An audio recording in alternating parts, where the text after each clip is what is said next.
Assalamualaikum warahmatullahi wabarakatuh. Jadi baik, kami dari kelompok 1 akan menjelaskan mengenai materi resum yang telah kelompok kami buat. Nah, di kelompok kami ada 4 orang. Yang pertama, perkenalkan nama saya Nurul Hera Darwin dan kelompok saya Reskianti, Faradila Guhir, dan Nurul Asikin. Nah, adapun tujuan dari mempelajari materi ini ialah kita dapat mendefinisikan surveillance kesehatan masyarakat, kemudian dapat membuat daftar kegiatan penting surveillance, kemudian bisa membuat daftar karakteristik yang diinginkan dari kegiatan surveillance yang dilakukan dengan baik, kemudian bisa menjelaskan sumber data dan sistem data yang biasa digunakan untuk surveillance kesehatan masyarakat, kemudian dapat menjelaskan metode utama dalam menganalisis dan menyajikan data surveillance, kemudian bisa menjelaskan contoh surveillance yang dipilih di Amerika Serikat dan mengingat skenario dan masalah kesehatan tertentu, rancang rencana untuk melakukan pengawasan masalah.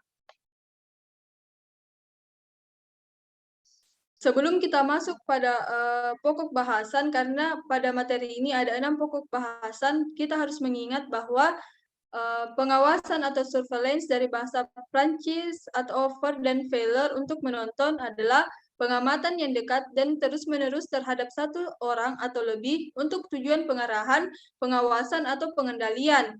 Nah, dalam makalah klasiknya tahun 1963, Alexander Lackmuir menerapkan surveillance suatu penyakit berarti pengawasan berkelanjutan atas distribusi dan tren kejadian suatu penyakit melalui pengumpulan, konsolidasi, dan evaluasi laporan morbiditas dan mortalitas yang sistematis serta data lain yang relevan.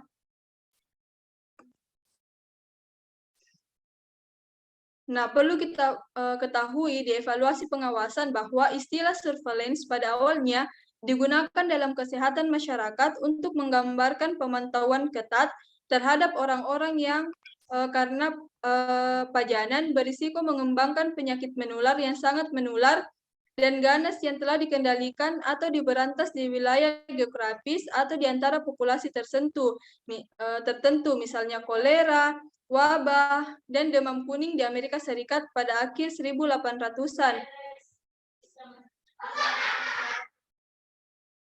Nah, perlu kita ketahui, inti dari surveillance kesehatan masyarakat adalah penggunaan data untuk memantau masalah kesehatan untuk memfasilitasi pencegahan atau pengendalian. Data dan interpretasi yang diperoleh dari evaluasi data, surveillance dapat berguna untuk menetapkan prioritas, merencanakan dan melaksanakan program pengendalian penyakit, dan dalam menilai efektivitas upaya pengendalian. Misal mengidentifikasi wilayah geografis atau populasi dengan tingkat penyakit yang lebih tinggi dapat membantu dalam merencanakan program pengendalian dan interpretasi penargetan dan pemantauan tren temporal laju penyakit setelah pelaksanaan upaya pengendalian. Nah, perlu kita ketahui bahwa orang-orang yang melakukan surveillance harus yang pertama mengidentifikasi, mendefinisikan, dan mengukur masalah kesehatan yang menjadi perhatian. Kemudian mengumpulkan dan menyusun data tentang masalah atau dan jika mungkin faktor-faktor yang mempengaruhinya. Kemudian kita dapat menganalisis dan menafsirkan data ini. Kemudian memberikan data ini dan interpretasinya kepada mereka yang bertanggung jawab untuk mengendalikan masalah kesehatan, dan yang terakhir memantau dan mengevaluasi secara berkala kegunaan dan kualitas surveillance untuk meningkatkannya guna penggunaan di masa mendatang. Nah, seperti yang saya katakan sebelumnya bahwa di pembahasan ini ada 6 topik, jadi saya akan membahas topik yang pertama yaitu tujuan dan karakteristik surveillance kesehatan masyarakat. Nah, teman-teman, perlu kita ketahui bahwa surveillance kesehatan masyarakat menyediakan dan menafsirkan data untuk memfasilitasi pencegahan dan pengendalian penyakit. Untuk mencapai tujuan tersebut, surveillance suatu penyakit atau masalah kesehatan lainnya harus memiliki tugas yang jelas. Tujuan ini harus mencakup deskripsi yang jelas tentang bagaimana data yang dikumpulkan, dikonsolidasikan, dan dianalisis untuk surveillance akan digunakan untuk mencegah atau mengendalikan penyakit. Misalnya, tujuan surveillance tuberkulosis mungkin untuk mengidentifikasi orang dengan penyakit aktif, untuk memastikan bahwa penyakit mereka diobati secara memadai. Untuk memenuhi tujuan ini, seseorang dapat melacak tren temporal tuberkulosis dan data mungkin tidak perlu dikumpulkan secepat atau sesering mungkin. Surveillance untuk suatu masalah kesehatan dapat memiliki lebih dari satu tujuan. Nah, setelah tujuan surveillance ditentukan, karakteristik krisis surveillance biasanya terlihat termasuk yang pertama, ketepatan waktu, kemudian representasi, sensitivitas, kemudian spesifisitas. Nah, perlu kita ketahui untuk menetapkan tujuan surveillance untuk penyakit tertentu dalam pengaturan tertentu dan untuk memilih metode yang tepat dalam melakukan surveillance untuk penyakit itu, kita bisa mengajukan dan menjawab pertanyaan-pertanyaan berikut seperti apa kejadian terkait kesehatan yang disurvei, apa definisi kasusnya, kemudian apa maksud dan tujuan surveillance, dan apa rencana penggunaan data surveillance, dan apa otoritas hukum untuk mengumpulkan data apapun, kemudian di mana rumah organisasi pengawasan, apakah sistem terintegrasi dengan surveillance dan kesehatan lainnya, apa itu sistem informasinya, berapakah populasi yang diawasi, kemudian kita juga dapat menanyakan berapa frekuensi pengumpulan data, apakah itu mingguan, bulanan, atau setiap tahun. Data apa yang dikumpulkan dan bagaimana caranya, apakah seorang penjaga, pendekatan atau sampling menjadi lebih efektif, kemudian apa sumber datanya, selama periode apa surveillance harus dilakukan, dan yang terakhir yaitu bagaimana informasi disebarluaskan. Mungkin itu saja penjelasan dari saya, kemudian penjelasan selanjutnya akan dilanjutkan oleh teman kelompok saya yaitu Reskianti. Baik, terima kasih atas kesempatannya. Di sini saya akan menjelaskan tentang mengidentifikasi masalah kesehatan untuk surveillance. Nah, berbagai masalah kesehatan dihadapi populasi dunia. Masalah-masalah tertentu menghadirkan ancaman langsung bagi kesehatan, sedangkan yang lainnya adalah masalah jangka panjang yang persisten dengan insiden dan prevalensi yang relatif stabil di antara populasi yang mereka pengaruhi. Contoh yang pertama termasuk epidemi influenza dan angin topan. Yang terakhir termasuk penyakit kardiovaskular, aterosklerotik, dan kanker usus besar. Masalah kesehatan juga bervariasi untuk populasi dan pengaturan yang berbeda, dan ancaman langsung di antara satu populasi mungkin menjadi masalah kronis di antara yang lain. Misalnya, wabah malaria di Amerika Serikat pada tahun 2006 akan menjadi ancaman langsung, tetapi malaria di Afrika adalah masalah kronis. Kriteria yang dikembangkan untuk memilih dan memprioritaskan masalah kesehatan untuk pengawasan yaitu insiden prevalensi, keparahan sekuel cacat, kematian disebabkan oleh masalah, dampak sosial ekonomi, keterhubungan, potensi wabah, persepsi dan perhatian publik, dan persyaratan internasional. Adapun kemampuan untuk mencegah, mengendalikan atau mengobati masalah kesehatan. Yang pertama itu pencegahan, yang kedua tindakan pengendalian dan pengobatan, ketiga kapasitas sistem kesehatan untuk melaksanakan tindakan pengendalian masalah kesehatan, yang keempat kecepatan respon, yang kelima ekonomi, ketersediaan sumber daya, dan yang terakhir pengawasan memilih masalah kesehatan untuk surveillance. Nah, karena melakukan surveillance untuk suatu masalah kesehatan menghabiskan waktu dan sumber daya. Kehati-hatian dalam memilih masalah kesehatan untuk surveillance sangat penting. Di negara-negara tertentu, seleksi didasarkan pada kriteria yang dikembangkan untuk memprioritaskan penyakit, tinjauan data morbiditas dan mortalitas yang tersedia, pengetahuan tentang penyakit dan pola geografis dan temporalnya, dan kesan keprihatinan publik dan politik.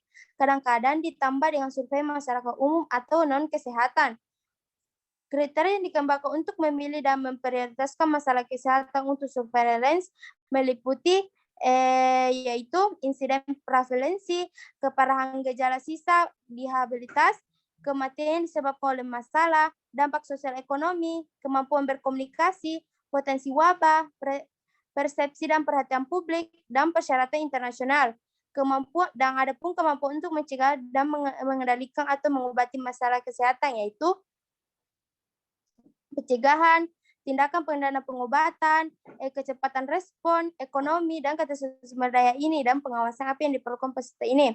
Nah, di Amerika Serikat, Pusat Pengendalian Pencegahan Penyakit, yaitu CDC, dan Dewan Epidemiologi ke negara bagian dan teritorial secara berkala menunjuk penyakit menular dan kondisi kesehatan lainnya untuk menentukan mana yang harus dilaporkan ke otoritas federal oleh negara bagian, karena kemungkinannya lebih besar untuk menghasilkan ancaman langsung yang mengikat terhadap kesehatan masyarakat.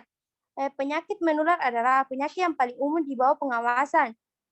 Nah, laporan mingguan morbilitas dan mortalitas menyajikan ringkasan mingguan dan tahunan penyakit menular yang dapat dilaporkan secara nasional di Amerika Serikat setelah prioritas ditetapkan sejauh mana suatu negara bagian atau dinas kesehatan setempat dapat melakukan surveillance untuk penyakit tertentu tergantung pada sumber daya yang tersedia. Nah, adapun tujuan surveillance sindrom yaitu untuk memberikan indikasi awal peningkatan penyakit yang tidak biasa daripada surveillance tradisional untuk memfasilitasi intervensi dini, misalnya vaksinasi atau komoprofilaksis. Nah, untuk surveillance sindrom adalah kumpulan tanda dan gejala. Tanda dan gejala yang dikelompokkan ke dalam kategori sindrom, misalnya kategori pernapasan, meliputi batuk, sesak nafas, kesulitan bernafas, dan sebagainya. Nah, adapun istilah seperti yang digunakan di Amerika Serikat yang mengacu pada pengamatan kunjungan gawat darurat untuk beberapa sindrom, misalnya penyakit pernapasan dan dengan demam, sebagai sistem deteksi dini untuk peristiwa terorisme biologis atau kimia. Adapun surveillance sindrom bergantung pada metode komputer untuk mencari penyimpangan di atas garis dasar atau metode tertentu mencari kelompok ruang waktu. Data Departemen Darurat adalah sumber data yang umum untuk sistem surveillance sindrom. Nah, Anda mungkin menggunakan pengawasan sindrom ketika ketepatan waktu adalah kunci baik untuk infeksi yang terjadi secara alami penyakit, misalnya sindrom pernapasan akut parah atau peristiwa terorisme. Yang kedua itu membuat diagnosis sulit atau memakan waktu. Yang ketiga mencoba mendeteksi wabah. Yang keempat itu mendefinisikan cakupan wabah. Nah, pengawasan sindrom adalah sistem pelaporan tambahan utama yang dapat mendeteksi peristiwa terorisme sejak dini. Surveillance sindrom tidak dimaksud untuk menggantikan surveillance tradisional, melainkan untuk melengkapinya. Namun, evaluasi pendekatan ini diperlukan karena surveillance sindrom sebagai besar belum teruji, atau untungnya tidak ada peristiwa terorisme yang menguji model yang tersedia. Kegunaan yang belum terbukti, mengingat tahap awal ilmu pengetahuan dan relatif kurangnya kekhususan sistem kulit dan kekhawatiran telah muncul mengenai biaya yang terkait dan jumlah alam palsu yang akan disia-sia dikerja. Dan apakah pengawasan sindrom akan bekerja untuk mendeteksi wabah? Nah, itulah tadi yang bisa saya jelaskan. Saya kembalikan kepada moderator.